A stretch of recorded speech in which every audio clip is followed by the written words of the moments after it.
Hello friends, উইকিস প্যাশনে আবারও একটি mini blog নিয়ে আপনাদের সামনে এসে হাজির হয়ে গেলাম। আর আজকে এখন যাচ্ছি জয়পুর জঙ্গলের ভেতর দিয়ে।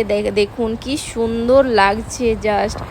আর ওয়েদারটা আপনাদের দেখাচ্ছি, জঙ্গলের মাঝে এরকম রাস্তা। আর আমরা জানেন তো খুব লাকি, কারণ আমাদের এখানে একটা এরকম সুন্দর প্রাকৃতিক সৌন্দর্য আছে যেটা সত্যিই মন কেড়ে নেয়। আর যেভাবে রিসর্টগুলো পাশে পাশে মানে জঙ্গল কেটে যেভাবে রিসর্ট বানাচ্ছে, সেইভাবে আর বলার কিছু নেই। জঙ্গলটা আর 10 বছরে থাকবে কি না জানি না, কিন্তু কি বলেন, আপনাদের মতামতটাও আপনারা কমেন্ট করে জানাতে পারেন।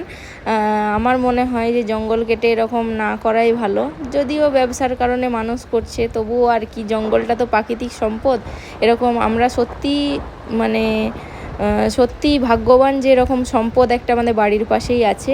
তো এই যে জঙ্গলটা দেখুন কত সুন্দর। আর আমি আর সৌভিক এখন বেরিয়ে পড়েছি, আমরা একটু বিষ্ণুপুরে যাব। বিষ্ণুপুরে একটু আমরা চলে যাব ব্যাঙ্গালোরে, ওই জন্য বিষ্ণুপুরে একটু কেনাকাটা করার আছে। তো ওই জন্য দুজনে বেরিয়ে পড়েছি। আর আজকে স্কুটিতেই বেরিয়েছি, আজকে আর গাড়ি নিইনি। সবসময় কি গাড়ি নিয়ে যেতে ইচ্ছে করে, আর ওই জন্যই স্কুটিতেই যাচ্ছি। দেখুন এত সুন্দর লাগছে। আর এখন বিকেল, আর বিকেলের মনোরম পরিবেশটা এনজয় করছি।